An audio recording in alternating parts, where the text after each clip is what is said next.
প্রধান উপদেষ্টা প্রেস সচিব শফিকুল আলম বলেছেন, বিগত 15 বছরে দেশের সাংবাদিকতা জনগণের অধিকার হরণ করেছে।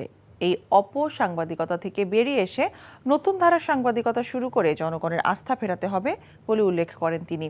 দুপুরে জাতীয় প্রেস ক্লাবে ফ্যাসিবাদ মুক্ত গণমাধ্যম চাই আয়োজিত গণ অভ্যুত্থান পরবর্তী গণমাধ্যমের হালচাল নিয়ে আলোচনা সভায় এসব কথা বলেন তিনি। বলেন, বিগত ফ্যাসিস্ট সরকারের আমলে বিভিন্ন পত্রিকা ও টিভি চ্যানেল বন্ধ করে দেওয়া হয়েছে। অন্তর্বর্তী সরকার আসার পর গত 9 মাসে দেশের গণমাধ্যম অবাধ স্বাধীনতা উপভোগ করছে।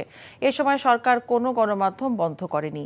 আর যারা চাকরি হারিয়েছেন তার দায় সরকারের নয়, সেটা মালিক পক্ষের বিষয় বলে মন্তব্য করেন তিনি। এছাড়া খুব শীঘ্রই প্রকৃত সাংবাদিক যাচাই বাছাইয়ের মাধ্যমে প্রেস অ্যাক্রিডিটেশন কার্ড দেওয়া হবে বলেও জানান প্রেস সচিব শফিকুল আলম। এই গভর্নমেন্ট কোনো নিউজ আউটলেট বন্ধ করেনি। কিছু কিছু জার্নালিস্ট জব হারিয়েছে, এটা সত্য, আমরা অস্বীকার করছি না। কিন্তু কথা হচ্ছে, এই জব হারানোর জন্য এটা কি ইন্টারিম গভর্নমেন্টের দায় নাকি মালিকদের দায়? মালিকরা তাদের পুঁজিকে প্রোটেক্ট করতে যে, তার বিজনেস ইন্টারেস্টকে প্রোটেক্ট করতে যে তারা সাংবাদিকদেরকে জব খাচ্ছেন। বান্ডেল থাকলে প্রতি সেনমানিতে টাকা বাঁচবে। বিকাশ সেনমানি বান্ডেল কিনে জিতুন প্রতি লেনদেনে।